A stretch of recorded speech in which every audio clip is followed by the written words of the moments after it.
Welcome back, everybody, to Sia Nejad Sports. Really special guest tonight. It's none other than maybe the first person I ever listened to on a podcast. I don't know if that's true, but I'm pretty sure it is. It's none other than I just made you feel super old, and I didn't mean to. It's not like it was 2 decades ago, Pat, but none other than Pat Mayo. Pat, how you doing?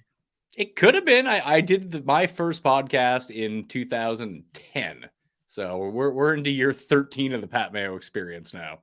That's right. And the truth is, I don't know when I started listening to podcasts, but the first podcasts I listened to were sports, DFS, gambling related, and I'm pretty sure it was in the probably 2010 timeframe. So, Pat, you are a pioneer for sure. But honestly, I'm glad you brought up when your podcast started, because for those of you that are new to this show, or maybe watching it later and are new to this show, this whole show, even though it's named Sia Nejad Sports, it's kind of a misnomer, because what I really want to talk about is I want to go through the histories of some of my guests and just try to find out how they got to where they are. And maybe in sort of talking about that, we can impart some wisdom on the people that are listening, Pat, and maybe they can take some of the habits that you created or some of the motivations or inspirations that befell upon you, and maybe they can take those and create their own thing, create their own goals, and actually follow through with their own goals. So, Pat, I actually want to start from the top. 2010, you started a podcast. My understanding is that at that time you were in broadcasting school. First of all, please tell me if that's correct or not. And tell me why the podcast from the broadcasting school. Okay, so I started the podcast actually before I went to broadcasting school, because that was, I think it was on Blog Talk Radio, was the platform that everyone was using at the time. I had started writing about fantasy football and fantasy baseball in September 2009. That's when I first started. I started my own blog. Maybe that summer. It was right after I graduated from college. I was like, I got zero prospects on the go here with my super sharp arts degree. No reasonable job wanted to hire me because I had no experience, and then any sort of like sales job or whatever it might be just to go pick up work, they were like, well, you have a degree, you're probably not going to stay here for more than 2 months, we are not going to hire you. So it was just this like weird combination of nothing going on in my life. So it was like, yeah, I like fantasy sports. I've been playing fantasy baseball and fantasy football and fantasy golf, and I seem to be quite good at it. Now, this was back in the 2000, like early 2000s, and back when there was people were still drafting from magazines, put it that way. So like every strategy that you have now, I'm not saying that I invented it, but at least, I knew where to find those strategies to implement to be very good at this kind of thing. So I just started writing about it. It's like, I like to write. And when you do an arts degree, generally speaking, I mean, I assume you did an arts degree too, like, 'cause you're a lawyer, right? Yeah, so I was a double major, political science, psychology, which it's like, well, what are you going to do with that other than, Go to law maybe school. go to school or start a podcast, right? Yeah, so I also have a poli-sci degree. Yeah, so super useful stuff there. But it did teach me great research methods. It taught me a lot of critical thinking, especially with like, I took one prof like 8 times in college, all for my first year through my final year, and just getting very good at writing. It's where I met Cust as well. We were in the same program. I met him my final year, my senior year of college, is when I met him in a sex and politics class. Crazy Wow. stuff. He was wearing a Jets hat, and I just laughed at him the entire time. Either way, so I started writing this blog. I moved to Calgary in with my friend who had just become an engineer, and like, he was new to the city. He's like, I bought this house. He's like, do you just want to come live here? He's like, it's just me, and I work 6 days on at like camp and 6 days off. He's like, I won't charge you. I think he charged me $150 rent or something like that. He's like, so some sort of like nominal fee just to have someone at his place. He's like, and it's probably a good change of scenery for you too, because I was kind of stuck in a rut. I graduated. Listen, it took me like 6 years to do college because I kept taking like 2 credits a semester and like partying the rest of the time. So it took me like 5.5 years to end up with a degree in political science, which is not really the peak of education. So I went out and I did that, and just I was writing I was smoking a lot of weed and writing probably 10 hours a day, coming up with new angles and just writing on this random blog that I had started. And I ended up getting picked up by a place called Roto Community. None of this is paid, by the way. And I Right. took over their football department, their baseball department. It was like 7 writers, and I was just kind of writing for 1 year for baseball, I think in 2000, going into the 2010 season, I wrote 450 player previews along with all team previews. Very sharp at baseball back in the day. But writing that much really tuned me out of baseball. So anyway, I ended up moving back home after like 8 months, trying to figure out what I was going to do. And I started the podcast. Cust was my first ever guest on this podcast. And I remember having a debate with someone. It wasn't Cust. It was about Ubaldo Jimenez and Zach Greinke at the time, and I was using a lot of advanced metrics, and people just weren't in 2010. Some were, some weren't, but most weren't. And I was just like, yeah, like Ubaldo Jimenez is fine and whatever, but like his xFIP is like 2 points higher than his actual ERA. Like he's going to regress here after May at some point, and people just didn't know what was going on. So when you see all the writing awards behind me, it's generally from that time frame. Like one of these, just like baseball writer of the year and stuff like that, just because I wrote so heavily about sabermetrics and tried to make it as palatable for people as possible. But I was home for about 2 months. A friend had told me about this like sports exclusive broadcasting school. I was like, well, I'm kind of doing this anyway. I'm writing articles. I have a staff job. Roto Experts had just bought Roto Community at that time. I was still not getting paid to do any of the work, because hence was the model back in 2010. People did it because they liked to do it. And I did like to do it, but I had to figure out what I was going to do with the rest of my life. I was like, I feel like I'm pretty good at this. I'd like to figure out a way to make money.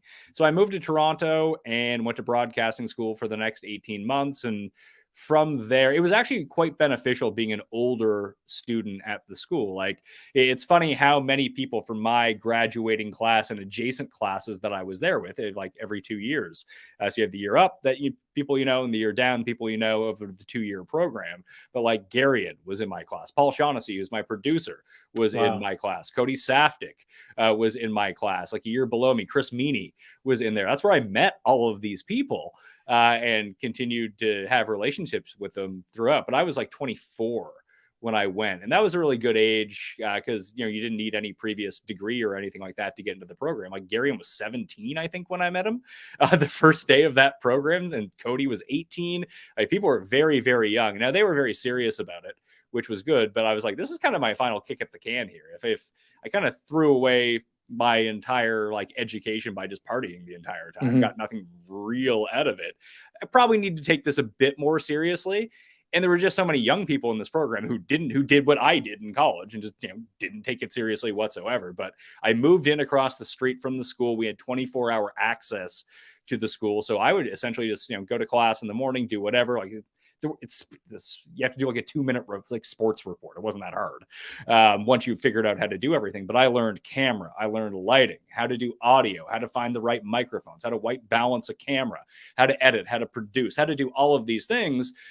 And I would be there overnight working on it, and I would just start shooting my own shows. Like we used to do like mock Sports Center type things with everyone in our section of the class. It would take like 13 people. Everyone would kind of rotate jobs every day. Like one day someone would be the director, they'd be the producer, they'd be the host, they'd be the writer, they'd be the editor, whatever it is. I was like, I think I could do this all. Like, if it wasn't live, I feel like I could do this all myself. So I spent a ton of time learning how to do every single job, because at the time, the conventional wisdom was, and this wasn't just in Canada, this was in the United States or wherever people got into broadcasting. I don't think it's completely gone yet either. I think people still do take this path, but the general way that you got yourself onto TV in a large market, I mean, Toronto's the biggest market in Canada, and the only way that you could get to America was by becoming big enough in Toronto that you got brought down. Like Adnan Virk is a really good example of that. Like Adnan worked with Gabe and Cam at the Score for years, and he was just like a standout talent there.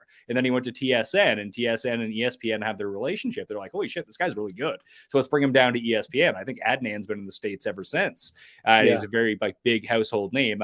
Jay Onright and Dan O'Toole were big hits on Sports Center in Canada. And then when FS1 launched, they went down to host their sort of late night show. That was the only real way to get yourself into America. And since I don't really care about hockey, America was the only place that really made any sense to me. So the only way to get back to Toronto, theoretically, was to go work in the smallest town possible. You go to like Medicine Hat, Alberta. I remember Cam, because Cam's about 12 years older, 12 years older than me. He went to like Yellowknife to do broadcasting, which is in the Northwest Territories, population of like 30,000 people, and you're supposed to grind there for 2 years at a local affiliate. And maybe you can work your way up to some like small to mid-size type affiliate. And then maybe you can get to Calgary or Winnipeg or Montreal, and then you can get back to Toronto. That was what was in place. And I just took a look at the landscape and I said, well, I'm already writing online. I'm getting some good traction for this. I mean, YouTube had been around, but it's not something like people really utilized so much at the time. It's like, I can self-produce all my own videos. I don't need other people to do this for me. Mm-hmm. So when I would go in overnight, I learned how to do all these shows by myself. And I just kind of started creating 3-minute digital shorts, 6-minute digital shorts, whatever it might be, and just uploading those to YouTube. And I kind of circumvented the traditional system, which everyone does now, obviously. But at the time, like the instructors at the school were just giving me these weird looks. I was like, no, I don't need to go to buttfuck nowhere. I can just sit at my apartment on a green screen and upload this to the internet. And that worked out much better for me just because more people were able to see it. The people that I needed to see those videos, even though they're not good, by the way. But in 2010, when no one was doing videos, people were like, hey, this is pretty good. Yeah, exactly. That's really interesting. By the way, so many sort of crossovers here, because you mentioned Adnan. Adnan, is that how I pronounce? I'm pronouncing it right? Adnan? I mean, I always knew him as Adnan Virk. Adnan Virk. Because he's with Levitard in DraftKings, or at least I think he still is, and was doing a show with Chris Cody. Somebody in the chats mentioned Cinephile, which is a show he did with Chris Cody, who has actually been on this show and actually been on your show, Pat, because we did the best sitcom bracket and podcasts together. But it's interesting when you were doing the blog. Before you did anything, you did the blog. Before you did the podcast, before you went to broadcasting school. 2 questions. When you were doing the blog and the podcast, were you also working? Did you have like a job that was bringing in income? Or were you like, I'm not really doing anything right now. Let me at least do this and just see what happens? The latter. I was living at home, basically in my grandparents' basement. They took off to... where were they? They went to like Florida for 3 months or something like that. And I was just like, can I live at your house while you're gone? They're like, sure, why not? So I just lived there. Okay, fair enough. So I'm guessing you chose broadcasting school because you kind of wanted to crystallize the things you had learned and maybe kind of launch yourself into a market, whether it be a small market or a big market, to kind of get your foot in the door, if you will. Was that sort of the intention, or was the intention of going to broadcasting school to continue to do your own thing? It was to work in fantasy and work in gambling. I just had a very strong passion for that. And as someone who consumed a lot more content at the time than I do now, I found that the sharpest people were writing about that. Like, it doesn't necessarily need to be fantasy or gambling. And I mean, we don't really bring his name up anymore, but like, because he's in jail. But Jonah Carey was someone at the time that, I read a lot about baseball. And it wasn't really gambling. It wasn't really fantasy, but it talked about it in terms of probability and what is likely to happen next, and making it very easy for someone who didn't know anything about sabermetrics to learn about sabermetrics at the same time. And why are these stats important? And I just thought, I like that kind of writing. Like, that's something that I can get behind, making predictions, figuring out the why, the math why behind it, and then articulating that to an audience. That doesn't seem like the worst fucking thing in the world, where you're like, oh my God, I'm reading a spreadsheet. And I think that people still get bogged down, especially in the DFS space, where all of the best players are essentially spreadsheet warriors. And that's why they're so good at DFS. It doesn't make good content, though. There's a big difference between being very good at playing a game and being very successful and creating a product that people actually want to consume. Now, if your product is, hey, you can buy my spreadsheet that is super successful, that's great. But when you try to turn that into a 45-minute show of you reading from your spreadsheet, that's not really a show at that point. No. So there needs to be, some sort of humor, levity, someone who's very good and has great presence on camera. So I just thought that I would like to work in fantasy. I know the only person I really knew who worked, I didn't know him, but there's like, hey, who works in fantasy? Who makes money in fantasy? The answer was Matthew Berry, Brad Evans, Andy Barron. So like the guys at Yahoo and the guys at ESPN, and I guess the guys at CBS as well. Those were the only places facilitating these kind of things. And when I went on with Roto Experts, they were selling like fantasy packages for season-long fantasy football. Like, no one at the site was making money, except for the guy that owned it, I suppose. And Football Guys was around at that time. And it wasn't until I got into the business a little bit later that I really understood how profitable football guys was and still is to this day, because I had just never heard of it. And I assume, if I haven't heard of it, how successful could it be? Which is a big mistake that you really can't make in this industry. Just because you don't know about it doesn't mean it's not incredibly popular or a ton of people do know about it, because we all get kind of filtered out into our little sections. Like it's just how it works, especially when you start creating a ton of content, that you stop consuming so much content at the same time. You go from being a fan of something. And I was just listening, it was 2008, 2009, when podcasts on your phone really started to take off. I think I was still listening to it on my laptop and things like that. But like ESPN Pod Center starting up and turning a lot of those radio shows into podcasts. I'd get to listen to like Dave Damashek from LA, and he'd be on with like DJ Gallo. And I'd be like, this is great. Like this is something that I feel like I could do. That's why I wanted to start podcasting. I was like, I feel like this is something I could do. I have the right personality for this. I have the right knowledge base in terms of sports for this. If I could just figure out how to do it, it would make my life a whole lot easier. So, I mean, I suppose when I went to the school that I had ambitions of hosting Sports Center and stuff like that, but that went away really quickly. Once I saw sort of the meat grinder that Sports Center would be, like, hey, you need to write your scripts and they need to be exactly 27 seconds long as an intro. And you have to read this highlight package. Reading highlight packages are super fun, although I always got yelled at about my highlight packages because I didn't take them seriously enough. I would just try to have as much fun with them as possible. And my intros were all wildly esoteric with just bizarre references that no one got. And just, I needed to be able to not necessarily do my own thing, but have the ability to have creative control over my product, because my stuff was always going to be weird. It wasn't going to be like anyone else's. And in the end, that's really what worked out for me, is that, people didn't really know me as a podcaster or someone who was on video. They knew me as a writer. Like that's how I built up how I got built up enough cachet to be able to parlay that into a podcast that could go every day, or a video that could go every day, along with the technical know-how that goes along with it. But, I was a writer. I was writing, I just remember every Wednesday night from 2010 to 2016 during football season, I'd start writing around 6:00 p.m. and I wouldn't stop until 10 a.m. the next day, and just pound out like 10,000 words on everything you needed to know about that week. And just, it's funny. I started dating, like I did it for the first 2 years that I was with my now wife. And she looked at me one day, she's just like, why are you still doing this? Like you do 7 shows a week. Cause I was doing everything at that point. It's like, you got to give something up at some point, or you're going to be so burnt out. Like you don't sleep ever. I was like, you know what? I can probably cut the column. I loved writing the column, but writing a column is hard. Yeah. On deadline every week to come up with some sort of new angle and just hit that threshold. Because when people start, and I don't even know if people write 10,000 word articles anymore. They probably don't, but I still do it with golf every single week. But even the golf ones, I've trimmed down to like 1,500 to 2,000 words. Those used to be like 8,000 words per go. Yeah. I just sit there and start writing, and just throughout time, I've got so busy that I still like the exercise of writing my column. It keeps me sharp, that I'm still writing at least once a week throughout the year in case I do have to do some sort of large writing for a big project, but there's just no time to do it. When I know that I can be more successful sitting down and talking into a camera for 90 minutes rather than spending 7 hours writing an article, it just makes more logical sense. And it's certainly more fun for you. What's interesting, and by the way, there's some questions in the chat. Joe, I'm definitely going to get to your question. And Xavier, thank you for saying to everybody to hit the like button. There was also a comment from Long Money Larry that I just want to read real quick. Let's hear it.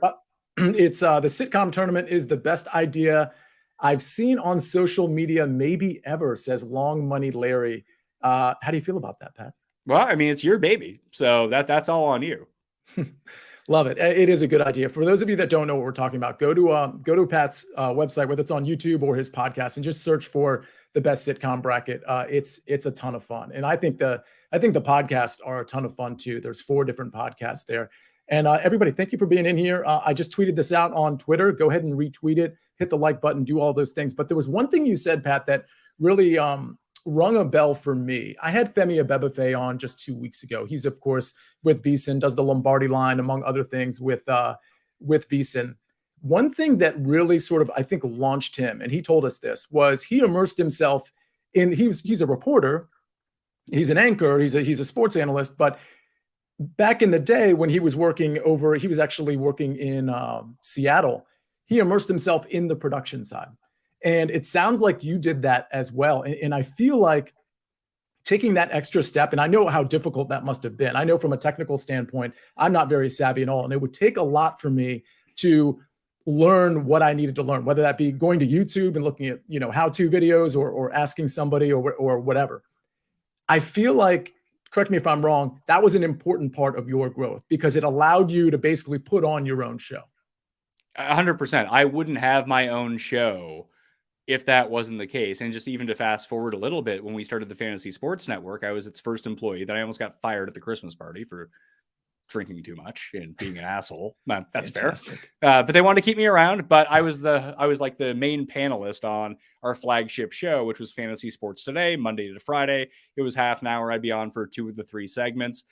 And we built a podcast studio out of a closet where, if people remember the first iteration of the Pat Mayo Hour on video, it was from that room. It'd be like me and Gary and shooting the shit. That's where Jeff and I first started doing our golf show, was from that room. And I just learned how to use every aspect of that room. Like, I was like, can we clear this out? We just need 3 cameras, because people are so, especially even some of the producers that were at Fantasy at the time, they had all come over from some of the bigger broadcasting networks, kind of cast-offs, people who had been laid off, but had worked in the industry for a very long time. There was a way that you did things. Hey, we have 3 cameras here. Well, we need 3 cameramen. Okay, there's 3 people. We need a host, and we need 2 guests, or we need someone on the line. We need a director. Not only do we need a director, we need a switcher as well. And the switcher, does the direction of what the director goes out. It's like camera 2. Someone else presses. I was like, why do you need 2 people for that job? Can't the director just press camera 2? But that's just not how it's done. So we had this big bloat of like 13 people working on this show. I was like, if you just put me into that room, I can do the entire thing by myself. I can do it right now. Like, I have my Stream Deck right now, which is, I wish I had 10 years ago when I was doing this, but I was just trying to hit like spacebar or 1, 2, 3 for cameras 1, 2, 3. And you'd always see my left hand talking and my right hand below camera frame, like it is right now.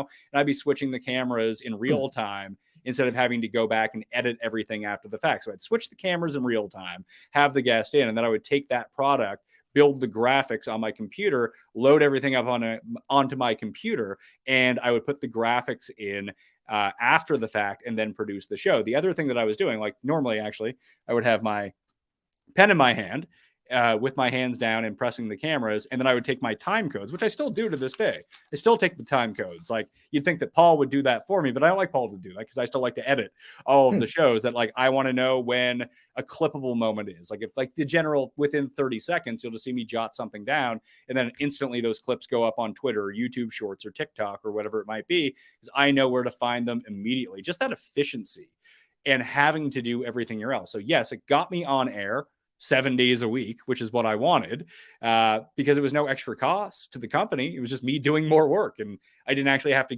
get anyone else to do it. Eventually, they turned that they were like, man, Pat's producing a lot of content out of that podcast studio. Why don't we run a bunch of shows out of that podcast studio? The funniest thing was, I used to do this waiver wire show after the late game on Sunday. So I would be at the office at 6 a.m. on Sunday morning and do a bunch of shows and a bunch of content and Q&A in the morning before kickoff. We'd watch all the games at the office, go get something to eat around like 7 p.m., maybe go to the gym for the first part of the late game, watch the late game, and then use the big studio, the fancy studio that took 13 people to run, and go shoot a show in there with one other person. He did it was an intern that we had. I was like, you're in here interning the entire time. I was like, do you know how to switch the cameras? Do you know how to hit record and turn up my audio? He's like, yeah, I can do that. I was like, would you be willing to come in with me at midnight on Sunday night and record this show? And then you can go home and I'll sit here and edit it until 7 o'clock in the morning and we'll get it out right away. It was the stupidest thing I've ever done, doing like an over 24-hour Sunday shift every Sunday during football season. But at that point in my life, like, I felt like this was the only way that you could make it. Like, if I wasn't doing this, I felt like I always thought about the Des Bryant draft day quote. He never showed up to the draft. And someone asked him why he didn't show up to the draft. He's like, well, everyone else is taking a day off. I can get a day up on them by working out. It's like, that's insane, but I get it. Yeah, I don't even remember that quote. That's an amazing quote. I mean, it reminds me of a lot of the stuff you can catch on YouTube, like from Kobe Bryant. I listen to his YouTube stuff all the time because it just, whether I'm at the gym or somewhere else, when I was playing the main event, World Series of Poker, a few years back, Pat. I was down after day one, down a decent amount of chips, and I literally was like, I found myself like searching YouTube for motivational stuff, and Kobe was littered everywhere about just like, what you were just saying about putting the time in and hard work and all that kind of stuff. And I just want to focus on hard work real quick, because something really struck me that you said a few minutes ago when you hadn't made it yet, and you said you were working on articles basically from 6 p.m. to 10 a.m. in the morning. I hate to sound cliche, but I mentioned the self-production and how important that must have been for you. It sounds to me like, and again, it's cliche, but like the hard work part really, and you just mentioned it in the sort of over 24-hour shift. Without that, do you get to where you are now, or did that more just kind of build, I don't know, an encyclopedia for yourself and character for yourself? Maybe you didn't need all that hard work to actually advance in the industry. I think in retrospect, I probably didn't need it. I don't know. I would say that I needed it because it taught me the long way to do things. But every time I did something, I either stayed as good at it or got better, and I was able to do it faster. So I see people now, like when they're producing podcasts or producing video shows or writing articles, like the amount of time that it takes me to, I mean, I know that I don't think we've ever done a show that I've turned around right away, but like, on Monday mornings, Jeff and I do our golf show. We hit record at 10 a.m. Eastern. That show is live by like noon, out, completely edited, processed, audio cleaned up, graphics added, everything. And the longest part is obviously the record and then the export. And that's it. Like I remember one of my old partners, he started a podcast because he really wanted to get on the podcast game. And I was like, hey, where's your podcast? It's not out yet. He's like, oh, I'm still editing it. I was like, it's a 30-minute podcast. He's like, yeah, but I'm trying to get out all of the ums and ahs. And like, he was editing this 30-minute podcast for over a day. I was like, my guy, like, don't worry about it. Like that, this is not helpful. But I know that that's something that I would have done had I had the know-how at the beginning as well, because I'd want it to be perfect. I've really come, this sounds really bad about the state of content right now, but it doesn't need to be perfect. And the harder you try to be perfect, like the more forced your content is going to be. There's something really relatable about fuck-ups. Yeah. I'm sorry. Am I allowed to swear on the show? Oh, yeah, absolutely. You can do whatever you want. Just the human nature of screwing up, that people don't see you as perfect all the time. I think there's something very relatable about that. And I never thought of myself in that way as being super relatable. But I started listening to the people like the podcasts that I like. And most of them aren't sports podcasts, or they're very general sports podcasts, or they're comedy podcasts. And they, good editing helps. Don't get me wrong, bumpers, whatever. And my show used to be a lot more highly produced. And now it's just kind of a content factory because I do so many throughout the course of the week. There's just no time to edit it all. That's all you'd be doing is editing if that was the case. But just letting stuff breathe, being natural, that there is something very relatable about that. And when I was listening to it, that's what really struck me, is like, hey, this is the kind of show that I like to listen to. Maybe I can make my show like that. Like, there is a reason that Jeff and I have continued to be together after so long, that Cust is always a guest, that Garion continues to make appearances. Like, I became friends with Tambo and having him on. I mean, he's super sharp. Obviously, that's the main reason that he's on, but our rapport together is actually jovial. We can rib each other. That podcasts are more for hanging out. They're not really for information. Presenting great information is awesome. That's what there should be the goal of it, as the base of what you're doing. But if there's no camaraderie or levity to the podcast, where it seems like you actually like the other person that you're talking to, if it's going to be a podcast that you listen to all the time, without that, I just don't understand how people can continuously tune in over and over and over again. The audience needs to feel like you're their friends. And if you're not friends with the person you're doing the show with, that's impossible. Yeah, no, I agree. I think Degenerate 75 and I were talking about this just last week, a show where you were referenced, Pat. He's on my show tomorrow. That's amazing. I mean, so he actually and I said this on the show. For those of you that didn't watch it, James kind of credited a lot of his success to Pat, even though at the time he didn't know Pat. He's coming on his show tomorrow, but you guys have never done a show together, right? We have not, no. Right. So the larger point that I'm trying to make is he reminds me a lot of you. And the reason is because he's just his own guy. Like, granted, that's a solo show, but you've done a lot of solo stuff as well. And he just strikes me as a guy he's just going to say what he's going to say. And he's very entertaining while he says it. And yeah, he happens to have good information as well. But I'm not so sure he'd be this popular because he's becoming very popular. I don't think he'd be this popular if he just gave great information, because half of that audience would tune out. So the half would be like, I love the information. The other half would be like, yeah, I'm kind of bored. They might not even say that to themselves. It might be a subconscious thing for them. And he keeps them engaged and entertained with his jokes and his inflections and things of that nature. So I think you and him actually have a lot in common. And I think it speaks to why you're both so successful. Speaking of success, so it's been 13 years since you launched your podcast. You put in a lot of work, obviously. At what point, Pat, did you realize, oh, this is what I hoped it would be, or this is something even better than I thought it would be? Because we all have goals initially. Your goal was to be employed, I assume, full-time as a writer or a podcaster or a news anchor, whatever the case may be. We're talking like way back in, let's say, 2007, 2008, those years. At a certain point, obviously, you realized you could do it, but then I'm assuming at a certain point, the goal also changed because you started to accelerate at a certain rate that you were like, all right, my goal now is just actually right behind me, because now I want to drive over there. When did that moment occur for you? Probably when I asked for a raise at Fantasy and got it. And then I went and looked at my next paycheck and nothing had changed. So I went to accounting and I said, where's my raise at? And they were like, I don't know what you're talking about. And then I got a call from the guy who had given me the raise like an hour later, like, what are you talking to accounting for? I was like, didn't I get a raise? He's like, yeah, that's not for 8 months. So I was like, that's not what I was told about this. And DraftKings had made me an offer. And I was like, fuck this, I'm leaving.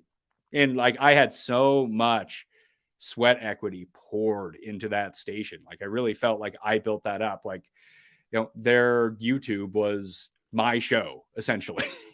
So that kind of sucked when I left, that no one knew where I went, but I ended up going to DraftKings about that. And, DraftKings was throwing around some money at that time. I was like, holy shit. When was I get that, this Pat? much to do the podcast? Like, I never thought that this would be the case. And I've been doing work with DraftKings on the side, doing like short videos for them. And I was making more from my side gigs than I was actually working at Fantasy. So the job that I was putting in 80 hours a week to do, I was getting paid less than what I would spend an hour a week doing. And I was like, something is off here. And so when I was talking to DraftKings about like their content, I was like, at one point I got it in writing that I own my podcast, because I had started in 2010, but there was a very good case that they could have made that, hey, you produced all of this podcast, all these podcasts with our equipment during the time. So I was like, I actually own my audio. My RSS feed is mine. I got them to write off on it before I think they realized how valuable of like a property that was going to be, but I made sure that I had that in writing. So I was able to bring that with me. So I never lost any of my subscribers. And the audio subscribers who have been with me forever have jumped for me from one platform to another platform to another platform, where the YouTube audience, I've actually been hurt by YouTube, because I started the Fantasy YouTube. When I left, it had 100,000 subs. I started that channel from 0 subs. I went to DraftKings. I think they had like 40,000 subs. When I left, they had 120,000 subs. But then I left and started my own YouTube channel. And I had to start from scratch all over again. I think I'm at like 42,000 now. It's like, it's harder and harder to get back up to that number. I just wonder that even the first day that I went to DraftKings, what if I had just put everything underneath the Mayo Media banner then? I thought for me, because DraftKings had this built-in audience already, well, maybe it's better for my career to do it this way. Although I didn't have to. It's something I suggested because I felt like they had a built-in audience. But the fact is they didn't. And I ended up becoming the majority of their audience. And then, a lot of those people followed me. But I still get pinged from people who watched the show at Fantasy in 2015 who stumble across my show on YouTube. It's like, oh my God, where have you been for the past 6 years? Like, I've been right here, just on a different channel. You just never followed along with me. And like, it's hard to do that in the content space. That's why things like the RSS feed for the podcast, owning your own content, your Twitter account, your whatever way that you use social media. My newsletter, for example, has been great for that. That I can, if anything happens in my career where I have to change places, or I have something new coming out, or there's a new place to find me, at least I do have a direct line to a lot of people where I can do that now. Whereas in the past, I lost a lot of viewership because I just didn't have that opportunity. Very interesting. So when was that you had the issue with your raise, and then DraftKings came calling and said, hey, we'll offer your job here? Like, what years are we talking here? That was 2017, because I left, I got married. I came back in between my wedding and my honeymoon to shoot. And I'd already given my 2 months notice to them because I knew that they were planning to build their football content around me. I had accepted this new offer, and I went and told them right away. I was like, look, I'm not going to give you 2 weeks and leave you hanging. I at least want to give you 2 months to figure out what you're going to do for football now that I'm not around, and they've actually, because of that, they allowed me a little bit of flexibility. Like I took 17 days of honeymoon as a part of the last month that I was there, but I had never taken a vacation day before, so it was actually owed to me. But I flew back from my wedding to film PGA Championship content at the beginning of August, and then backfilled all my shows for every day that I was gone. And then they let me come back for 1 day after my honeymoon to shoot my farewell show. And then the next day I was recording content from my house. That was in September, right before football season in 2017 is when I joined DraftKings. So that was my first DraftKings contract. I renegotiated once my contract expired, more money, ownership of my own content, moving everything over to my platform for video, ownership of the equipment that they bought me. I was like, this equipment's in a different country and is no longer useful to you. Like, why don't you just sign over the rights to me? So I was able to get a lot of like equity out of it in that sense. Where just all I've really learned over the past 13 years is honestly, the more you can own, the more money you will make for yourself. And otherwise you're just making money for someone else, and you might get paid really well to do that. And other people don't want to work for themselves because it can be a fucking headache doing payroll, doing invoicing, going to talk to advertisers, sitting in negotiations. I mean, you need to go out and make sure that you've hired a good lawyer, a good accountant, a copyright person to make sure that you're not getting yourself into any legal stuff that could ever blow back on. Like the amount of like business acumen that I have picked up from this, like starting Mayo Media Inc. as that's what I wanted DraftKings to pay me, because, I hired an accountant who told me, he's like, hey, you're better off getting paid to a corporation than getting paid personally, and then paying yourself at a lower tax rate. Pay the corporate taxes, which are going to be lower than personal taxes, and then figure out a way, either through dividends or whatever salary it might be, to pay yourself out from the company and just keep the money in the company. And then, a lawyer told me, it's like, well, what if someone slips in your studio and then takes everything from your company? It's like, well, what you actually need is a holding company to put everything, all your assets up into, and so they're protected and they can sue Mayo Media Inc. for all it's worth, but it's not actually worth anything. It's the holding company that's worth it. Just like this shit I didn't know. And I have like a very decent grasp of, but hiring the right people, like hiring a good lawyer and hiring a good accountant, if you are going to go into business for yourself, is extraordinary. Like I've been involved with so many websites, startups, and things like this over time. And I remember I joined one website that hired 50 people. And the guy who did the hiring told me they spent more time on my contract than the other 49 people combined. And I asked him, I was like, did any of the other 49 people push back on the piece of paper that you presented them, or did they just sign it? He said, they just signed it. Yeah. Don't ever do that. Hire a lawyer. It's really good advice. I say that as an attorney. There's always stuff you can push back on, and there's always stuff that whoever wrote the contract is probably going to be taking advantage of a couple things unless you acknowledge it and push back. And then they'll lean, and you can kind of negotiate a lot of things like Pat obviously did.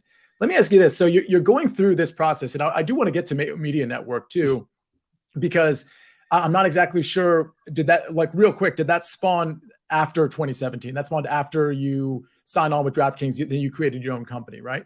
Yeah, so Mayo Media Inc. is the name of the company that was created in 2017. Mayo Media Network launched the first day of my new DraftKings deal.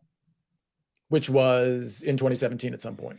No, that was in 2000. It was a 3-year deal. So sometime in football for 2020.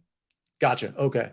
I'll get back to just sort of what Mayo Media Network is doing and sort of why you had that idea in the first place. But I'm curious, as you're going through these progressions of broadcasting school, starting a podcast, writing all night long, quite literally, and then just kind of advancing through the process, did you have anybody that was helping you along the way? I don't mean financially, although I guess you could answer it that way too, but I mean just like supporting you or maybe not supporting you. Was there anybody sort of either getting in your way or helping you along the way, or was this just all Pat Mayo?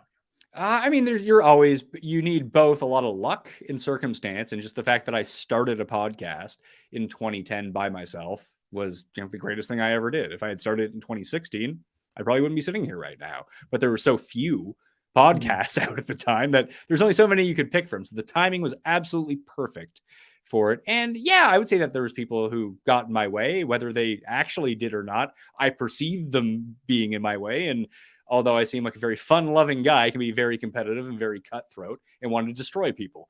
Not like literally destroy them, but just to make sure that I am beating them no matter what we're doing. I don't know. Like I like to work by myself. Like I'm a micromanager.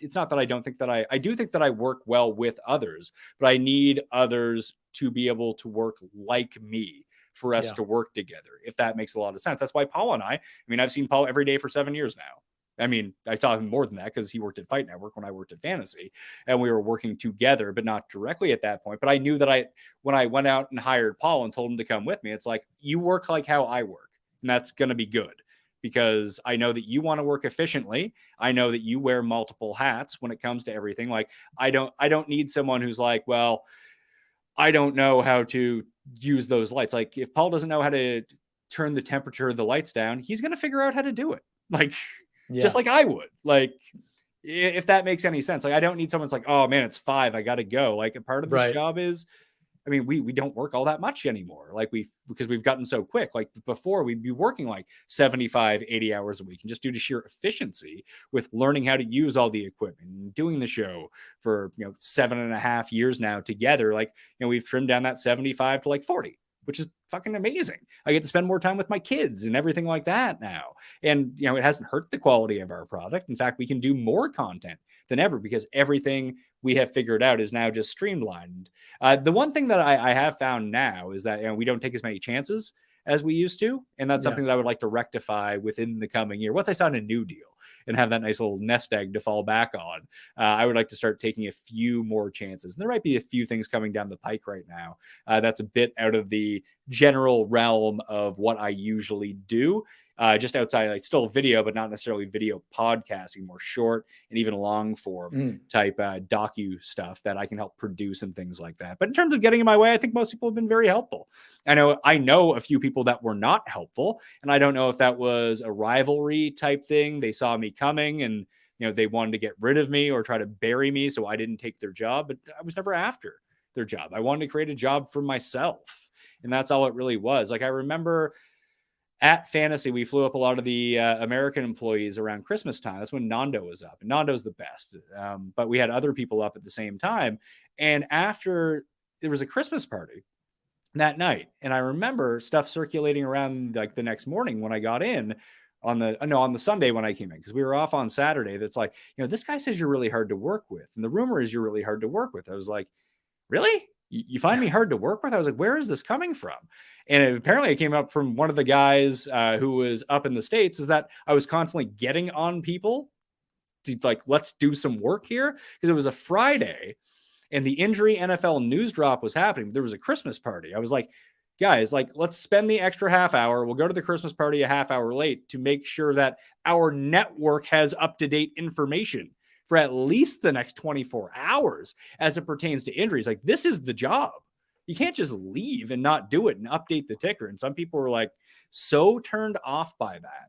And like, Pat's hard to work with. He's a taskmaster. He's demanding. I was like, maybe I was in that moment, but it was because that's what the job was. You can't just not do the job. Either you do the job or you don't do the job. And the one thing that you can't do, whether, especially in sports, is not have up-to-date information. Then you look like a fucking moron.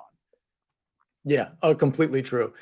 So I want to get to, I've got a few more questions for you. By the way, there's a couple of questions for you. I think these are geared towards you as opposed to me in the chat. If anybody has questions for Pat, we'll try to get to them, but go ahead and put them in the chat. And maybe if we have time, we'll get to them before we get out of here. Take me back though, real quick, before we get to some maybe future. Oh, by the way, I do want to ask you about the content thing. You said there might be some new kind of taking some chances. Are we talking, I don't want you to reveal anything. Well, I do, but are we talking like different subject matter as well, or just different formats to present what you're already presenting? Non-picks type stuff, put it that way. Okay. But and sports related. More reality type situations. Interesting. Oh, yeah. I'm intrigued. All right. So where was I going? Yeah. So when we go back to your podcast in 2010, one day you did a podcast. I'm just curious if you could take me back to that moment, because clearly that's what launched you into some of the dominoes that fell to got you where you are today. Was there ever, like, take me back to the day you started the podcast? Like, I did a podcast, Pat. I was doing a podcast with two of my friends, actually, like that nobody was watching. We were more just practicing than anything. This is many years ago. Seth Marks, Ramel Clark, and I were doing that. And then they kind of got busy. So I remember one day I'm in my condo complex, the one I'm in right now. And I went up to the roof of the building where there was this kind of separate room where I could record a podcast like by myself without like hearing anybody else. I'd be alone and all those things. No family would be around or whatever. And I remember in that moment recording something. It was the preseason. I was talking about the NFL draft and picks that I were going to, and I knew nobody was going to listen to this podcast. It was just for me to practice. And as I was doing it, I remember thinking to myself, is this ridiculous? Like, is what I'm doing in this kind of dark room, basically talking to myself with content that I know nobody's ever going to hear, is this kind of like, what am I even doing? Like, I remember that thought at least fleeting through my head. And I feel like those thoughts can potentially stop a career. And I'm just wondering if you could take yourself back to the moment where you actually started your podcast. Did that thought ever come across your mind? Was there potentially like a sliding doors moment where you were like, nah, this is ridiculous. I'm going to go do this job, this 9 to 5, because that makes way more sense. Well, I didn't have the 9 to 5 option was the problem. Yeah. There was no opportunity for me. I legit don't know what I would be doing if I didn't do this right now. So I didn't do my first show solo. I actually did it with Tim, because we would be having these random conversations about fantasy or about football or whatever it might be. I was like, hey, let's go record this and we'll try to figure out a structure for a show. It's like, here's a pod here. Like I showed him, like, here's what a podcast is. It's like sports radio, but there's no commercials. And Tim just loves to talk. So it made it very easy for us to do it that way. And then we did up enough reps of it with no one listening, of course, that eventually you get good at it. And that broadcasting school really did help from that format too, because there was a radio element to it that we would be doing, like, once every 3 days or twice a week or 3 times, we could be doing hour-long like roundtables about topics that they gave you. And it just turned out that I was really good in the long form rather than just the sound bites, the quick clips. I was much better in terms of both hosting and having opinions and trying to flesh things out and interacting with people over the course of 90 minutes or an hour, rather than, short hits that are scripted that are 15 seconds long. I'm just learning how to, like, for example, like you and I had never spoken before, and we did a show. We recorded the first of those 4 shows, me, you, and Adam Azer, probably like 2.5 months ago. Yep. And one skill that I feel like I do have, and other people have mentioned it to me, like being able to identify your own skills and not just thinking you're absolute shit at everything, is something that takes a while to develop, but you need to know what your strengths are and need to know, where you lack and where you need people to help you with that. But I really do feel like one of my best attributes as a host is I can talk to people I've never talked to before and make it seem like we've been friends for years. Yeah. No, that's true. Absolutely. Yeah, I totally agree with that. And for the record, it's funny because when I hopped onto that show, that was my expectation anyway. I wasn't surprised by that because I had heard you before, and that's just something I anticipated going into it. Again, listen to those podcasts, watch those shows. Those are really fun shows. So let me ask you this. There's a lot of people probably in this industry, like, trying to start their own thing, whether it's a podcast or a show or something on YouTube. But I don't necessarily want to limit my question to this industry, but that's the context you can think of this question in if you want. What's your advice to those trying to start their own thing? Obviously, like too quick. Do it. Just do it. Okay. See, okay. That's, and that's a prevailing theme throughout I think my 13th or 14th guest on Sia Nejad Sports. I distinctly remember Rick Gaiman, who of course you work with, we all work with, at rickrungood.com. He said the same thing. He said, you just start, like just begin. And of course that's what you did. You also put in a lot of hard work. You also became an asset to yourself because you learned more things. Like you learned more things that would help you kind of move forward in a direction that a lot of people aren't going to go because they're not going to take the time to learn those things. So that's sort of what I've picked up from you. And then now you're adding the just do it, just get it started. Just tell me what you mean by that. In other words, somebody wants to start their their own podcast? What tell them what to do. Go onto YouTube and figure out how, you know what? If you have an Apple, I think this is on Apple. If you have a Mac computer, you can go to QuickTime, because this is how I recorded my first podcast. And there's probably much more efficient ways that you can do. I know there's more efficient ways that you can do this. But if you just open up QuickTime on your laptop right now, if you go to the top, there's actual audio recording setting on QuickTime. You can just record the audio. You can see the levels coming through. Start talking. Can you do it? Can you do 5 minutes? Record 5 minutes, something that you actually have something to say. I know that sounds strange, but I hear a lot of people who start podcasts who legitimately have nothing to say. Like, I don't know. I think they like the idea of starting a podcast and the idea of working in sports or comedy or movies or whatever it is, but they legitimately have nothing to say about anything. I'm not saying, listen, people have asked me about my research over the years. My research is what I do 24/7. I try to just absorb, pick up, scan Twitter, read an article here, read an article there. I do my research show for golf. I do the same thing for football every Monday morning. And I just try to remember as much as possible and then make no notes for the show. No game plan, no notes. Like when we do our spread pick show, it's a list of the games with whatever the spreads are. That's it. Whatever else is coming up off the top of everyone's head. And that's really worked well for me. Now, not everyone has that memory recall and everyone will have their different ways to do it. But I know when I'm doing the research, I think in my head, like, oh yeah, like this is what I think about this. Right or wrong, that doesn't really matter. But having the opinion is the part that actually matters, and not playing both sides of everything at all times. I mean, that's for I'm guilty of it too, of giving Cuss so much shit. But one of the reasons Cuss gets so much shit is because he actually has opinions on everything. Yeah.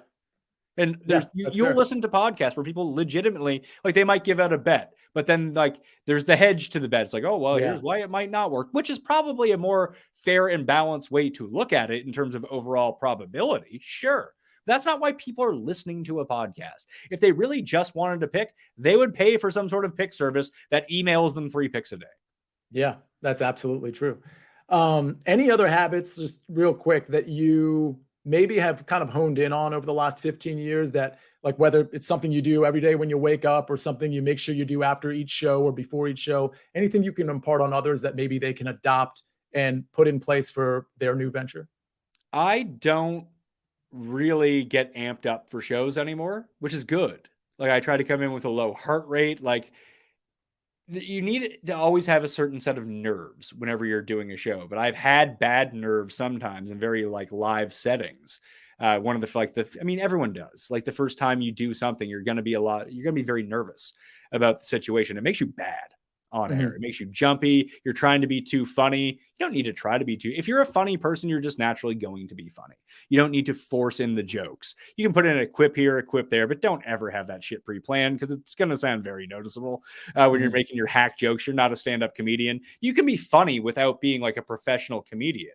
But the moment you start telegraphing jokes and preparing jokes, all of a sudden it's not funny anymore because you're not a professional. So just being comfortable and being able to converse back and forth and really listening to what people have to say and playing off that. Like, I think that you've done a really good job tonight.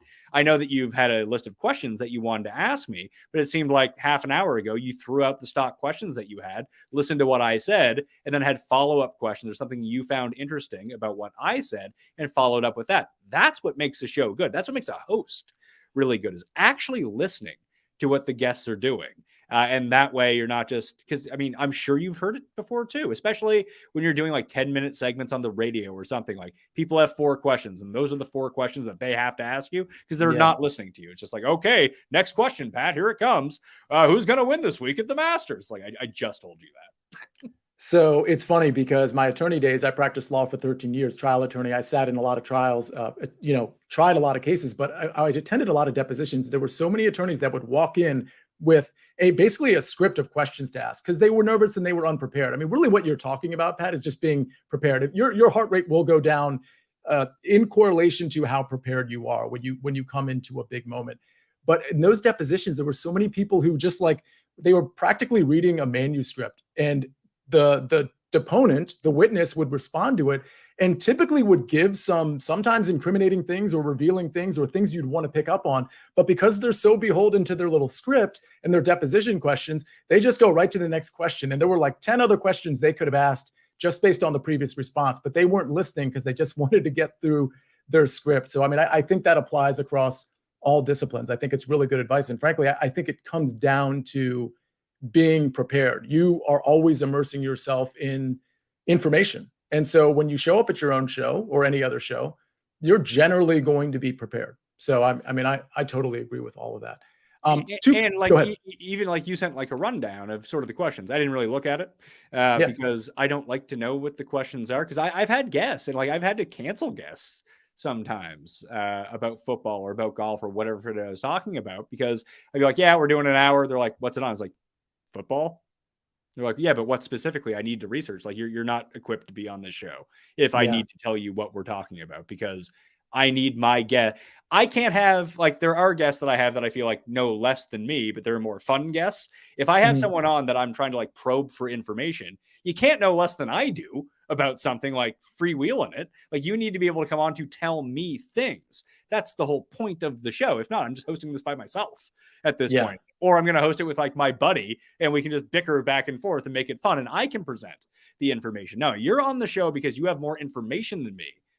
I can't tell you what we're going to talk about. I don't know what we're going to talk about. We're going to start somewhere, and then the conversation is going to go in a million different directions about whatever I can rack my brain to come up with to ask next, because I'm listening to what you're saying and trying to react to it. I just think that makes for a much better free-flowing conversation that makes it listenable at the same time as well. A few other tips, by the way, besides just starting to do it. YouTube, how to do all of this stuff. How do I record a podcast? How do I record a YouTube video? What settings what editing equipment do I need to use to edit on video? What Premiere export should I do for optimal upload speed? It's all on. You don't even need to go to broadcasting school anymore. YouTube is there and it has all of the free information you ever need. So record something, make it short, have a take. And I know it comes through in the inflection of my voice, but something that I truly do believe in. I talked about being cutthroat with people earlier. I love working with people in my industry. I think that propping people up who are technically your competition is such a smart move. Like, there's such a wide base for all of us to hit. Like, gambling is still at its infancy. Daily fantasy, people say it's at its last legs. It's not. It's still going to get bigger. It's just sports betting is going to be even bigger. So, I mean, Rick is a really good example. I found Rick's show on YouTube when he was starting out. I was like, this guy's pretty good. You know, I could have ignored him and hoped he went away, but instead I had him come on my show and help promote his channel because I thought that he was really good. And turns out Rick is amazing. And he's built a really good career off that. And I think just having friends in the industry that we can all work with, like the Tour Junkies and I, Rick and I, Raza and I, and all these different sites. That's one of the main things I wanted to have for Mayo Media Network, that I could work with anyone. It didn't matter like, oh, I'm at this site, I can't talk to you because you're at that site. Like, fuck that. Like that's not how I want to operate, because I do think that there's enough, let's call it for what it is. There's enough money for all of us out there. There's enough viewers for all of us out there. There's enough subscribers for all of us out there that I think that working together provides better content for everyone. That just because, you know, the guy over here is rising up doesn't mean that you're not rising up at the same time along with them. And maybe they can bring people over to you at a different point. Or I always thought like I was a very good producer. I'll like throw out like being on air or anything like that. But I always felt like if on air didn't work out for me, I could go to ESPN or the stations in Canada or Fox and just immediately become a producer because I was really good at it. It's not the most fun job in the world when you have a giant ego and want to be in front of a camera and want to hear yourself talk for 90 minutes a day. And if you don't have an ego, you probably shouldn't be on camera. If you're not going to be cutthroat, you probably shouldn't be on camera or on radio. When I say on camera, I mean hosting a podcast, doing whatever. And if you're not arrogant to some extent to think you're actually really good at this, you have no chance of making it. Everyone I know who is successful and good, and I know, Sia, that you don't seem like it, but I guarantee you, if you asked you would say you're pretty good at this. I would. And I think there's a way to project that and not even sound arrogant. I mean, there's a certain level of confidence that I have, but honestly, a lot of it is just some of the innate stuff that I think I have, but a lot of it is just me being prepared. So, I mean, I think you can grab hold of in my opinion, you can grab hold of confidence just by being prepared and kind of like knowing who you are and what your niche is. Like, you might not be the funny guy. You might be the quiet guy. So somehow sort of embrace that and be self-deprecating and be positive and nice, and people are going to identify with that. So I think that's part of where my confidence comes from, is I kind of know who I am, or at least I think I do. And I embrace it. And I hope that people that are watching me embrace that. And so far, so good, I think. Yeah, I mean, how long did it take you to earn a full-time job in this sector? What, like a year? Yeah, I mean, it depends what you mean by full time, because we know what that means from a contractor versus full time. But in terms of like being on quite a bit, Like, do you practice law anymore? no, I haven't practiced law for 6 years. Yeah, so you've been doing this for 6 years. Well, no, there's a middle part to that story, because I went from practicing law to pharma sales, actually. And in the middle of my pharma sales career is when I started to go full bore into the media game.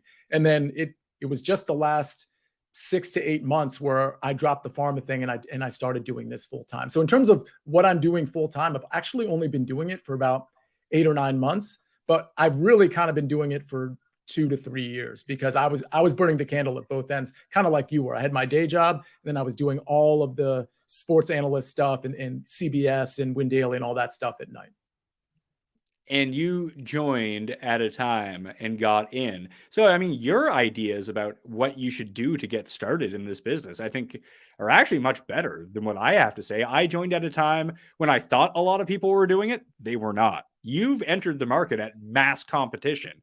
And the hardest thing, it's funny, when you look at the pay scale in this industry, it kind of works one of two ways. You either get paid very little, or you do it for free, or you get paid a lot.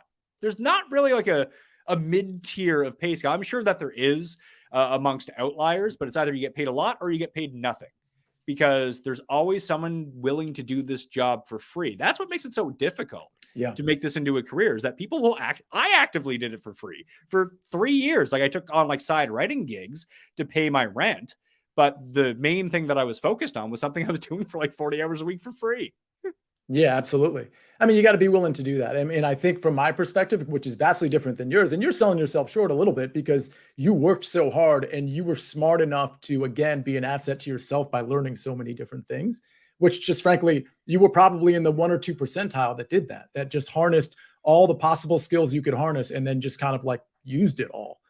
In my case, I think I have maybe the right personality type, but again, it comes down to just being prepared and being positive. What you said about kind of propping up other people, I like to do that too, but just in general, my day to day, I like to be positive. And I think, and I've said this on so many Sia Nejad Sports episodes, so have guests, just being positive, people just generally begin to gravitate toward you, and just kind of want you around. And they can sort of be in those conversations, Pat, that you're talking about, where you have somebody on your show and it's just like two guys that, pretty much like each other, having an actual conversation as opposed to putting on a show.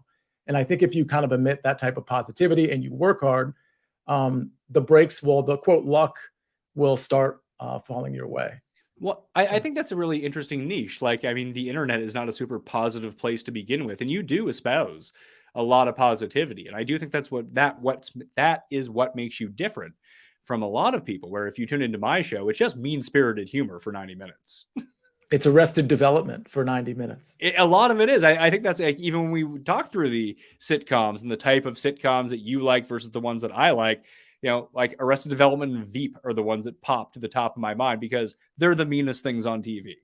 And I love it. Yeah. And I don't want to get too far afield, but my sister just traveled. She lives in Melbourne, Australia. She just arrived in the DC area today where I'm from. And I told her about the best sitcom bracket that I needed to send it to her, and she needed to listen to the 4 episodes. And no joke, her first question was, where did you have Arrested Development? And I bashfully said, it was a 10 seed. And she was basically like, you're the biggest idiot of all time. And I was like, I know it was a bad move by me. But anyway, back to the point at hand. I think you got in at the right time, but you definitely put in the right work. So as from my perspective, again, I just try to be positive. I try to be prepared. Let me hit 2 questions, and then I have one last question for you, and then I'm going to get you out of here. Because okay, by the way, hold that one thought, because something just popped in my mind because I talked to Degenerate 75. James, the last thing that I would say about content, if you're trying to break in, and what he did so well, he found something within a big sphere that was underreported on. and there was Yeah. no shows on, and grabbed that and made that his niche. And that made a name for him immediately. Is he good at presenting? Yes. Is he charismatic? Yes. Is he funny? Yes. Is he giving you great information? Yes. But no one was doing PGA Showdown content. No one. And he started doing it. And that's just a way immediately, like, hey, I know there's people investing $500,000 every Sunday playing DraftKings Showdown. You don't think someone is out there looking for content on this to get better? Obviously there is. So just finding a micro niche within one of the niches is a way that you can really stand out, I find.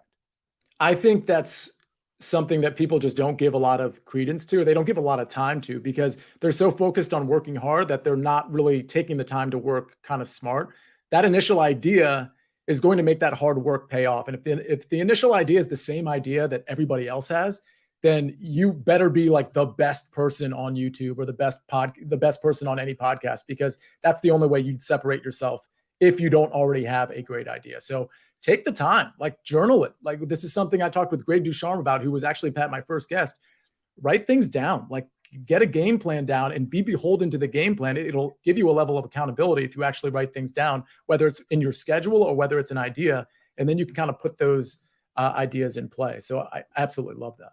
I had a journal for that big article and all of my articles that I was writing, because I was given the keys to the back end of Roto Experts at one point in like 2013 to 2014. And every time I would release an article, I would jot down, just have a complete graph of every 2 hours throughout the day, or make notes about how the traffic was going. And then I would tweet out the article to see the spike immediately on the website. This is before you get like Twitter analytics and everything like that, to know how much I was influencing things from my account. And then I also had the login for the Roto Experts account. So then like an hour later, I would tweet it out from that account to see how many people it would bring in and what were the best times of day to release an article to get it registered for SEO within the system. What could I name things? And this is before like SEO was a big thing, because when I got there, every title of their article was a pun title. And they thought that I was like paying people for hits, but I was like, no, I actually just called my article Week 7 quarterback rankings. And it turned out very searchable, not the weirdest shit that you would ever think of going into it. Just, I don't care what the title of the article is. Just call it the most basic. I was like, just make it a Google search, was like my only advice to them about what you should name your articles. Can I Google this? And if I Google exactly that, will my article come up? Yes. But I was like John Nash in A Beautiful Mind in there, just numbers popping off a page. Only I knew what they meant because it was my shorthand, looking at times a day, peak rates, how long would people be reading them? And I mean, I still schedule my tweets and release my shows and things like that to this day based off all of that information, which I try to absorb into real time now. Yeah. I mean, you got to do stuff like that. And it might be crippling. Yeah, like I think a lot of people who want to start a goal, they have all these ideas. They know they have to do a lot of these things, Pat, that you're mentioning, but it's not like Pat like learned all that stuff at the same time, right? Pat, like you learn one thing and you kind of like, you get the skill down and it helps you. And then that's okay. That's in the rearview mirror. Now I'm going to learn this next thing and this next thing. I think when you have a great idea, right, what comes right after the great idea is, oh no, like these are the things I have to do to put this idea in place. And then the idea goes away and you just don't do it because of whatever excuse you put in there. But if you start to tackle things one at a time, well, that's when you start to get some like of that snowball effect. You get some traction. And now before you know it, you're already halfway there. I would tend to agree. And just like, it's easy to become overwhelmed. I've been overwhelmed over the years when there's a massive, I remember telling Nando, it's like, I usually have like one night where I kind of break down every football season. And then we got through 17 weeks when you're just like, hey, I didn't have a breakdown this year. I wasn't just like in my house on a Friday night with my hands in my head, like, oh my God, what, like, I can't keep doing this. Like I need to sleep at some point. I can't continue to work 7 straight days and working so much. And it turned out the answer was just don't work as much. Like whatever your product is, you are going to care about it way more than anyone else is going to care about it. That little mistake that only you hear, no one else is going to hear that. Like we had a loop problem in one of our graphics the other day and Paul was stressing out about it behind the camera. I was like, honest to God, Paul, I didn't even notice it. It's my fucking show. I don't think that the viewers watching this on their phone are really going to care that much about not even a single black frame, just like a little pixelation in the top. But like that's what he does. So he notices it. It's like when you see a jump cut like on a Major League Baseball game. If you know what a jump cut is, yeah, you might notice it. 99.9% of the people don't know what the fuck that is. They're never going to notice. Right. Absolutely. Speaking of breakdowns, I want to go to two questions from the chat. Joe Neuenfeld asks, he basically says his company's laid everybody off and or is about to lay everybody off. And he's trying to stay positive. And he asks, do you guys have any tips on staying positive through stress? Anything to offer there, Pat? I usually just keep working and take my mind off of it, and good things have come from there. But this could be an opportunity if you can afford to do it. I mean, obviously, continue to reach out to, even reaching out to people like me or Sia. Listen, if I know anyone, I mean, it might be weird if it was a random person, but if I'm familiar with your work, many have called me a shadow agent in the DFS and gambling industry, that I've gotten a lot of people set up at many different jobs and, hooked them up. I got my lawyer a lot of work because, I kind of gave them the same advice that I talked about earlier. It's like, if you have a shitty lawyer, you're not using a lawyer, you're going to fuck yourself in the end. So I've gotten my lawyer a lot of, he gives, my friends discounted rates, because sometimes, especially if you are laid off, you might not have the money, or, what's my expense here? Can I really afford a lawyer? Like, a lot of times the answer is going to be no, but you have to figure out a way to do it if you're going to sign a contract, because you might be costing yourself tens to hundreds of thousands of dollars down the road. And maybe it's not going to seem that extreme. Maybe it won't be that extreme. What if you get ripped off for $5,000, or a piece of IP that should be yours no longer is going to be yours once that contract is over? You can't have that, because that stuff is so valuable. So what I would do during the meantime is reach out to people that you admire in the industry. Maybe they can help point you the same way. Maybe they know of a job that might be coming up. But other than that, try to figure out a way to create something on your own that you can own. And listen, you don't necessarily need to run a business just because you create something on your own. Let's say I shut down Mayo Media Inc. tomorrow. I still own the Pat Mayo Experience podcast. And let's say DraftKings doesn't want me back. I can go to Barstool and be like, hey, would you like my podcast on your network for the next 3 years for this much money? They'll be like, sure. I'm like, okay, great. I just work for you now. And I get my show back when the contract's over. That's right. Yeah. And Joe, I think one thing I would probably say is, and I don't know what industry you work in, but two things. Obviously, you want to do like the basic stuff, like update your resume and absolutely reach out to everybody, including friends. Like, you'd be surprised how many opportunities might be out there that a friend of yours might know, as opposed to like a recruiter or something like an online agency that helps you with job placement. But Pat mentioned the word opportunity. And I know this sounds contrived, but don't sell short the idea that I don't know, maybe you have a job you don't like. Maybe they're letting you go from a job you don't really appreciate very much. There's time while you're unemployed, if that ends up being where you're at, to actually pursue opportunities that you're really passionate about. Now, it might not work out, but don't take that time for granted. Like, you have time, like, you might have time to go to a profession you really like. You might have time to do something you really want to do as opposed to need to do. So yeah, you can do all that updating of resumes and all of those things, because you might need to do that. But you also now have been freed up a little bit to maybe pursue something that you really love. So just don't sell that short. I know that sounds like super fantasy in Hollywood, but it's kind of not. And I think I'm pretty decent evidence of that myself, but that's in this world. I think in a lot of different worlds, we don't do what we're passionate about because we don't think we can.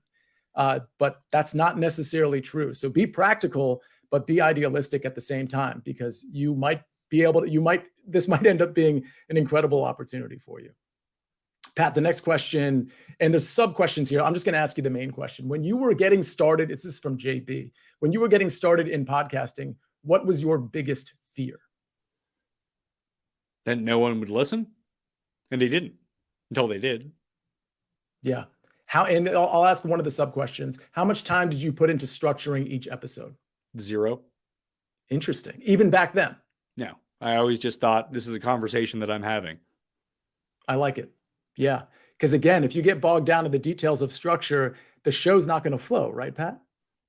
It just sounds very robotic to me, but that's to me. Like, there are people like in our industry, like James and I were talking about, course preview shows for golf. I do my course preview show. There must be like 50 of them out there at this point.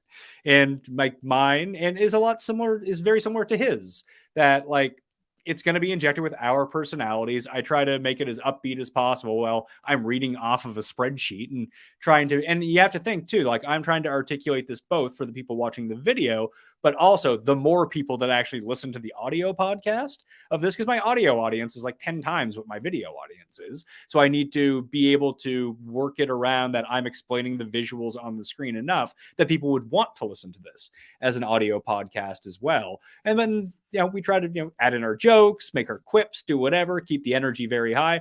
I listened to another one and like it was, I'd turn it off. Like it was so fucking boring, but it had great information that I wanted to have. But I was like, this is an article. This isn't a podcast. However, that's me as a viewer or as a listener. In my taste, there are people, I mean, we just did that sitcom bracket. There's very clearly a lot of different tastes out there within people that do exactly the same thing. So there's going to be a lot of people that listen to that other podcast and say, this is great. Pat's show is ridiculous, unfunny. I don't like the vibe. I'm never going to listen to it. And that's okay. I think there's room for a lot of different things like that. That's just not my personal style. Some people, you talked about the confidence. Some people need to be very prepared, very structured, and not get off the beaten path too often, because that's what gives them confidence when they project through. I'm the exact opposite. I don't like being, oh shit, like I only have like 40 more seconds left. What's the main point that I want to make here? Like, no, I want to be able to sit back, think about what I have to say, but keep the conversation moving. We can go here, we can go there. We have an unlimited amount of time. Who cares? We can shoot the shit for as long as we want. Would you say, if I characterized it like this, focus on the dynamic, not the structure? Would you say you agree with that? Yes, I would. All right. Because I think that's hitting a home run. I think people are too focused on the content, which is great if you have good content, but nobody's going to be listening to it if you're boring or if it's way too structured. This is how I'm going to be boring and like know that you're boring or way too structured. Like that's something you have to inherently know. You're not, if you're a super boring person and you're into podcasting because you have great information, or maybe you have a good voice, or maybe you're super structured, you're not thinking you're Bill Burr every time that you turn on the microphone. Like you have to have a bit of self-awareness with that. But I think that if you're that type of person, don't do an hour and a half. Don't do an hour. Do like 10 good minutes. Then I'll listen to it because I'm getting my information dump. And then that's it. I don't need you to expand on it. Here are the nuts and bolts because you have a great structure. You have great information. You're passionate about what you're talking about. You're just not a dynamic personality. That's okay.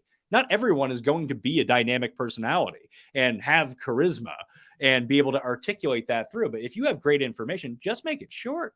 Like, what's the CBS 5 Minutes podcast? It's fucking great. Fantasy football today in 5. Yeah, that's great. Yeah. Here's what you need to know. Okay. I tried to do that for the injuries and it took me like 20 minutes to get through the injuries. Yeah. Welcome to the NFL. That's great advice, by the way. And I think that's something that people really don't get because they think they need to put out like 20 to 30 minutes of content because that's, or even 40 to 60 minutes of content because that's what a podcast looks like. Well, make it look like however your best show is going to be. And Pat, to your point, some of the people that if you think you're kind of boring or if it's just all nuts and bolts you want to give, people will listen for 8 to 10 minutes. Absolutely. And you can be that guy that owns that space for whatever thing you're doing. You're the guy that like gives everybody all the information in 8 to 10 minutes. That's value to me. And I can see that being very popular. Some people don't listen. I don't have a ton of time. I listen to a few hour long, and it's funny because all of the hour to 2 hour long podcasts I listen to are generally two of the same people shooting the shit with each other the entire time. And I feel like I'm their friend, although it's a weirdly parasocial relationship. Those are just the shows that I listen to. I do listen to a few what they call like micro podcasts that are 10 minutes or less. If I feel like I need to get some information on a topic I don't know much about, that is the amount of time I am willing to invest about something like I don't need to know about, but I would like to know about, like politics stuff. Like, hey, here's what happened. Like, here's what's going on in the Capitol today. It's like, perfect. Give that to me in 5 minutes. I love it. Okay. I always close every show with the following question, Pat, and it is, do you know how to do the stunner to people at parties? And the answer is yes. Oh, that's it. All right. Walk in, that's the show, everybody. Immediately. That's fantastic. I don't even know what the stunner is. I wasn't arrested, and I work with Jonathan Coachman, the coach, every single day. I literally every day. I don't know what the stunner is.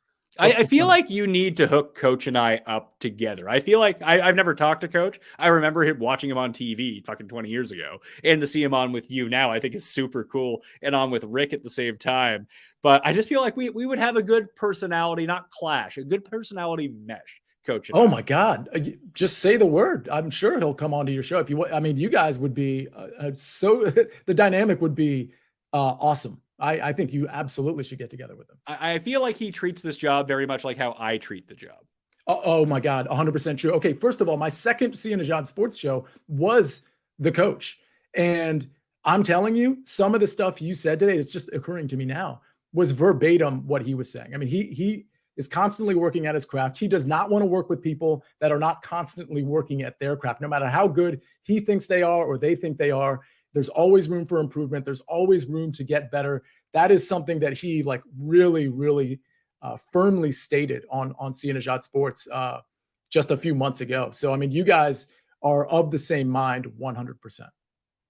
So what's the question? The final question. The question is 3 people that you'd like to thank right now, because this show is a gratitude show too. We try to create good habits. We try to motivate people, but we try to be thankful for where we're at, regardless of where we're at, thankful for the things that we have. And I like to end the show in that type of light. So 3 people that you'd like to thank for helping you get to where you are today. That might not mean financially where you are today, or even where you are today with DraftKings and Mayo Media Network and all of those things, just mindset wise, however you internalize that question. 3 people that you'd like to thank for getting you to where you are today. I would like to thank, well, my wife is probably the first person I need. She's excluded. She's excluded, but she actually had a profound influence on my career in a weird way. Included. Go.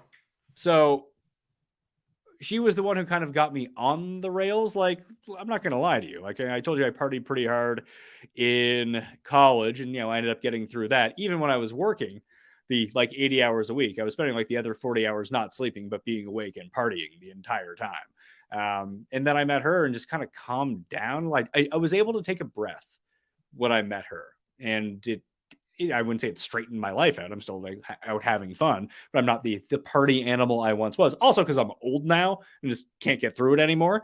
But just her calmness really helped me apply that to my job, that maybe I don't need to be working a 30-hour shift. And hey, can you do that in 12 hours instead of 30? I was like, yeah, I probably can, now that you think about it, and just not always feel like you need to be on and doing something. Because I still live in perpetual fear that someone is going to steal my job. That's why when I go on vacation, you would never know it. Unless I tell you that I'm going on vacation, you would know, because I still have shows coming out. That's why we recorded all those sitcom brackets, because I went away for 17 days. I released in those 17 days, 17 shows. Love it. That's awesome. All right. So your wife is 1. Cust is number 2. Because meeting Cust really did give me the confidence to try to do this. Just because he was so supportive of the entire thing, and the fact that he'll still come on my show and be a punching bag and be a punchline, and he's good with that. That's a part of our dynamic. He's my best friend. He was the best man at my wedding. It's funny when people come to the show for the first time, they're like, "Oh my God, these guys hate each other." It's like, no, we're best friends. We can give each other shit, and that's fine. So without him, I actually don't think that I even would have had the idea to go to broadcasting school or to really try to pursue this, because he used to read every word. He would help edit my stuff and try to, you need to improve here. You need to start. Why do you keep saying less when the word fewer is what you actually mean? And making me feel like an idiot about it until, it gets ingrained in there and you actually learn how to speak properly and write properly. And not necessarily, he still gets mad at me about my comma splices and run on sentences. I was like, all I basically do is write how I talk. So I need to have a lot of comma splices with my weird inflection and bizarre pauses that I have. I want my articles to read that way, because writing, especially in sports, is far less about, APA format or AMA or whatever the hell it is. It's about, can you cultivate a voice? When someone reads the first paragraph of one of your articles, do they know it is you who has written it? And I've always been high on that scale of, oh, Pat wrote this. I can just tell by the way that this is written that this is Pat's words coming through on the page. And that is far more valuable to you as an asset and as trying to grow an audience, rather than just being the most stringent, structured writer that there is. Now, if someone can just open up a page and be like, oh, there's a Pat article, this is a Sia article, that is the greatest thing that could happen to your career. So developing a voice in that way is super key. And Cust really helped me cultivate that. And without him, I wouldn't be doing this. What's interesting about what you said about Cust, it's another prevailing theme across a lot of the shows I've already done, is that having friends that are not cheerleader friends and like constructive criticism friends. Like those are two different types of friends, right? There's the ones that are like, yeah, go for it. They'll pat you on the back no matter what you do. And then there's the friends that are encouraging you, which you need or you should want. And maybe you're encouraging them too, but they're also being, they're offering constructive criticism. And you just gave a really good example. It's a small example, but a good example nonetheless of what your relationship is with him, in that he's willing to criticize you because he wants you to get better. That's what a friend is. Like if you want to be a good friend to somebody who's really reaching for something, who's really goal oriented, you can't just be encouraging. You also need to be constructively critical. And it sounds like there's a really good reason why Cust is one of your three guys. By the way, in the chat, we have a few people. Joe, he says the SNS guest list is damn strong. It's going to get even stronger, hopefully with Brandon White from the Receiver Factory, who was also in the chat. He is a trainer, wide receiver coach to quite literally the best receivers in the National Football League. And he lives right next door to me, and hoping to get him on this show because this man not only is amazing in the football realm, this guy's doing a lot for his community and for the mindset of those in his community. And it's super, super cool. So I'm really excited to get Brandon on the show. Pat, you've given me two. Cust, your wife. Who's number three? I will give you my biggest media influence, if that is okay. Absolutely. Never met him. Would love to. I actually think he might be working with the Meadowlark guys, with Levitard and Adnan and Chris now. It's Dave Jacoby, who was the EP of Grantland and all of their media back in the day. Kind of the guy who did everything. He wrote some fun columns on Grantland. He produced all their audio, all their video. Then he just became a host, doing everything from reality TV. And then he was on Jalen and Jacoby for years doing that show, talking about basketball and sports. It just feels like he's sort of the vibe that he's more chill than I am. So it's, you can only be an extension of your personality, but he just seemed like a really good hang. And he seems like a really good hang. And he did everything at the same time. He just made it seem like this job was fun.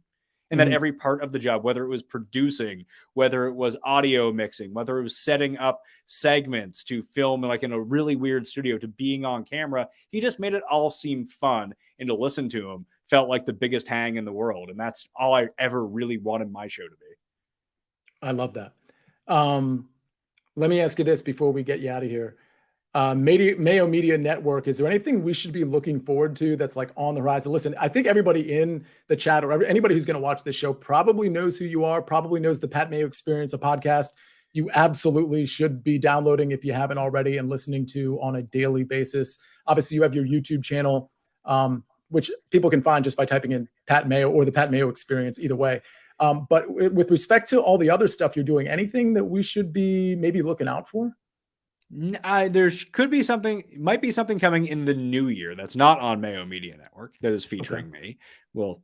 I'll give you more details when it comes down to that. But the return of Fantasy Football Picks and Bets will be coming in August. We'll see if we can get the new sponsor for that show. But other than that, I think we have 12 shows that are running concurrently at the moment. I mean, the big shows, my show, obviously, daily. There's the Cuss Corners that drop periodically that are all back catalog that you can go and check out. I think there's 42 of them at this moment. Dogger Pass, which is, I think, the second biggest gambling, or I think it's the biggest gambling MMA show there is, both audio and video wise, that actually, is about gambling. It's not like, hey, here's this UFC fighter and there's odds on the screen. No, this one's actually about gambling and daily fantasy. I mean, Dogger Pass has been around for 8 years now, so we love having that on the network. Tambo and Kenny with the Fantasy Golf Degenerates, Sky and Tom for European golf. I made the decision a while ago because we tried baseball and we did basketball and we did like F1 and stuff like this. Like, people are here because of me. What do? I do golf, I do football, and Paul and Cody are my friends who've been on the network for ages, and they have a huge MMA show. Let's just lean into those things. Let's just have more golf shows covering different angles. Let's do more MMA, maybe in short form with Brett Apley, who gives out his DraftKings picks. Let's do more football. So not just my voice. I hired people a few years ago for Fantasy Football Picks and Bets. We scale that back a little bit, but it's just a different format to look at props and things like that. That let's just double and triple down on the things that I know that people like about this network and just roll with that. So we might be launching some new styles of show about football and about golf in the near future, but nothing like in the immediate horizon. And I saw someone's comment, Joe's comment about me spoiling a Meadowlark exclusive. I don't know. That's just what I assumed when he left ESPN. It could very well be The Ringer, which actually makes a lot more logical sense. It just seems like Meadowlark has, because of DraftKings, has money to spend. That's right. Money to spend. All right, Pat. Well, listen, it's been an hour and a half. It's funny because you are the guest where I was extremely sensitive, or at least I thought going in I was going to be extremely sensitive to your time because I know how busy you are. And here I am. You are my longest guest. We're going on 89 minutes here. So I apologize for keeping you so long. Was there anything I cut people off all the time? Anything that I cut you off on where you just didn't get to finish a thought? No, it's funny. When you sent me the rundown, the first thing about it was the show that I did with Steve McAllister last week. And I don't think we talked anything. We talked around that about the evolution of everything, but just like, and you brought the question about layoffs a little bit earlier with one of the viewers in the chat. Just, I'm very fascinated by that topic about how the industry actually works, but I'm not sure how many people are actually all that interested in it. It's a weird balance because if you release a show that covers ESPN or athletic layoffs and like what is the new TV contract coming up for the MLS or the digital rights of the PGA, I find that shit super fascinating. But I can't imagine it's that popular of a topic outside of people who actually work in this industry.